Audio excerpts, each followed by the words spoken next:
राधे राधे, जय श्री कृष्ण। देखो कि जैसा कि आप सब जानते हैं कि वैशाख का महीना चल रहा है, तो इसमें महात्म सुनने का विशेष पुण्य फल प्राप्त होता है। तो मैंने पहले वीडियो में 1 से 4 अध्याय तक सुनाया था, तो आगे का सुना रही हूँ। राधे राधे, जय श्री कृष्ण। नारद जी कहने लगे, ही राजन, वैशाख मास सब धर्मों, तपों और मासों में श्रेष्ठ है। यह मैं तुमसे कहता हूँ कि जब युग समाप्त हो जाते हैं तथा प्रलय काल में भगवान अनेक से एक होकर सब जीवों को अपने उदर में समेटकर समुद्र में शयन करते हैं, तब इस प्रकार कल्प के बीतने पर वेद भगवान को जगाते हैं और भगवान अपने उदर में स्थित जीवों की रक्षा करते तथा उन्हें अपने अपने कर्मों का फल देने के लिए सृष्टि के रचने का विचार करते हैं। तो उनकी नाभि से त्रिलोकी का आधार रूप सुवर्णमय कमल उत्पन्न होता है। उस कमल के विराट रूप ब्रह्मा उत्पन्न हुए, फिर सत, रज और तम उत्पन्न हुए, गुण, प्रकृति, मर्यादा तथा भुवनों के स्वामी रचे। फिर वर्णाश्रम के विभाग पर धर्म की कल्पना करते हुए वेद मंत्र, स्मृति, पुराण और इतिहास रचकर इसके प्रवर्तक ऋषि उत्पन्न किए। अलग अलग वर्णों के धर्म निर्माण किए। अलग अलग वर्णों के धर्म निर्माण किए। प्रजा अपने धर्म में यथोचित लगी हुई है या नहीं, यह देखने के लिए साक्षात अंतर्यामी भगवान डर दिखाने और परीक्षा के निमित्त अवतार धारण कर आप इस संसार में आए। वर्षा काल में कई कीचड़ में फंसकर यथोक्त धर्म कार्य नहीं कर सकते। शीत में वातादि से दुखी होकर ठीक धर्म पर नहीं चल सकते। शरद ऋतु में ठंड के मारे प्रातःकाल नहीं उठते हैं, इससे बड़ा दुख होता है। इस कारण भगवान ने संपूर्ण पापों के निवारण के लिए बसंत ऋतु बनाई है। यह ऋतु स्नान, दान, यज्ञ, क्रिया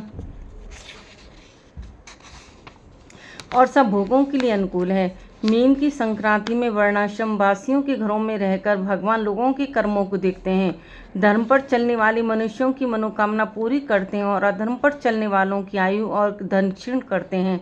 जो वैशाख मास में अच्छी तरह भगवान का पूजन करते हैं, अर्थात उन्हीं के रूप साधु महात्माओं की सेवा करते हैं, तथा जो अन्य महीनों में नहीं करते किंतु वैशाख मास में ही करते हैं, उनकी पूजा आदि को देखकर भगवान उनको क्षमा कर देते हैं।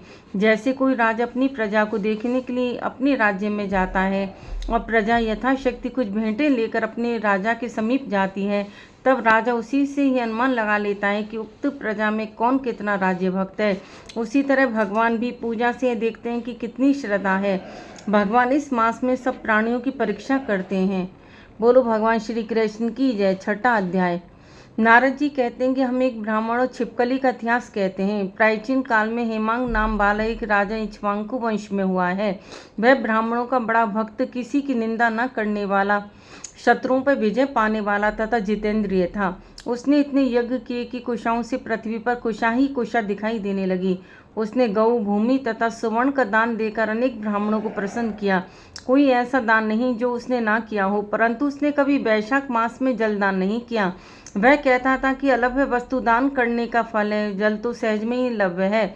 अतः वह राजा लूले, लंगड़े, अंधे और जीविकाहीन ब्राह्मणों की सेवा किया करता था, किंतु वेद पाठी, तत्वज्ञानी और ब्रह्मवादियों की पूजा नहीं किया करता था। वह कहता था कि विख्यात ब्राह्मणों की सेवा तो सब करते हैं, अनाथ, अनपढ़, लूले, लंगड़े और दरिद्रों की दुर्गति हैं और यही दया के पात्र हैं। इस दोष के कारण 3 जन्म तक उसको चातक की योनि मिली, फिर 1 जन्म में गिद्ध बना, फिर 7 जन्म तक कुत्ते की योनि मिली, फिर एक राजा के महल में छिपकली की योनि में उत्पन्न हुआ। इस प्रकार उस राजा को मिथिलापुरी के राजा श्रुतकीर्ति के घर में छिपकली बनकर द्वार की चौखट पर कीड़ों को भक्षण करते हुए 87 वर्ष बीत गए।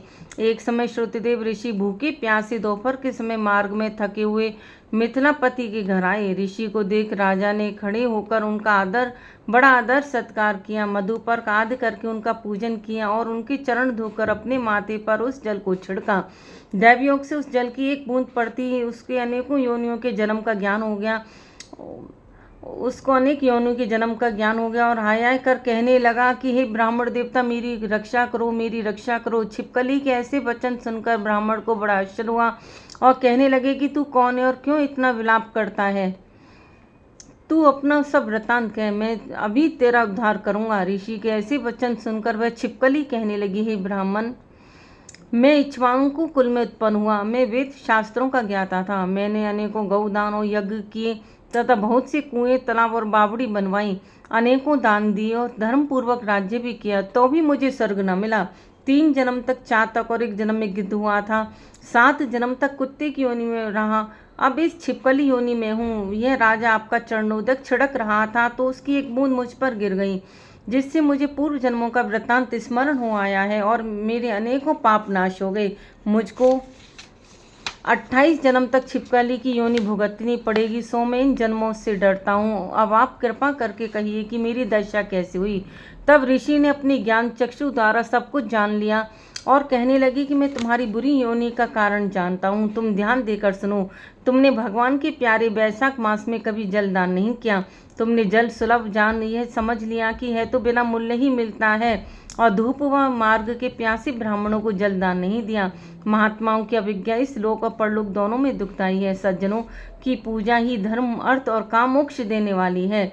इस प्रकार बहुत से कर्तव्य को नहीं देखते। जैसे मंद आदमियों की संगति के से कुछ फल नहीं मिलता, वैसे ही तीर्थ और मूर्तियों से भी तत्काल कुछ फल नहीं मिलता, परंतु महात्मा को दर्शन मात्र से ही पवित्र कर देते हैं। तुमने ना तो जलदान किया, ना साधुओं की सेवा की, इसी कारण तेरी यह दुर्गति हुई। अब मैंने जो वैशाख में पुण्य किया है वह तेरे को दूंगा, उसी के फल से तेरी शांति होगी। इससे तेरे भूत, भविष्य, वर्तमान तीनों कालों के कर्मों के संस्कार दूर हो जाएंगे। यह कह ऋषि ने जल स्पर्श कर 1 दिन के वैशाख स्नान का फल उसको दे दिया। जल की छींटे लगती वह सब पापों से मुक्त होकर दिव्य रूप हो छिपकली का रूप त्याग कर ऋषि के आगे हाथ जोड़ परिक्रमा करके नमस्कार कर आज्ञा लेकर स्वर्ग को चला गया और 10,000 वर्षों तक सुंदर भोगों को भोगकर इक्ष्वाकु वंश में ही महाप्रभावशाली काकुत्थ नाम से उत्पन्न हुआ 7 द्वीप पृथ्वी पर राज्य करने लगा। बोलो भगवान नारायण की जय, बांके बिहारी लाल की जय। देखो कथा अच्छी लगी हो तो शेयर करना, कमेंट बॉक्स में राधे राधे राधे कृष्ण लिखना। जय श्री कृष्ण।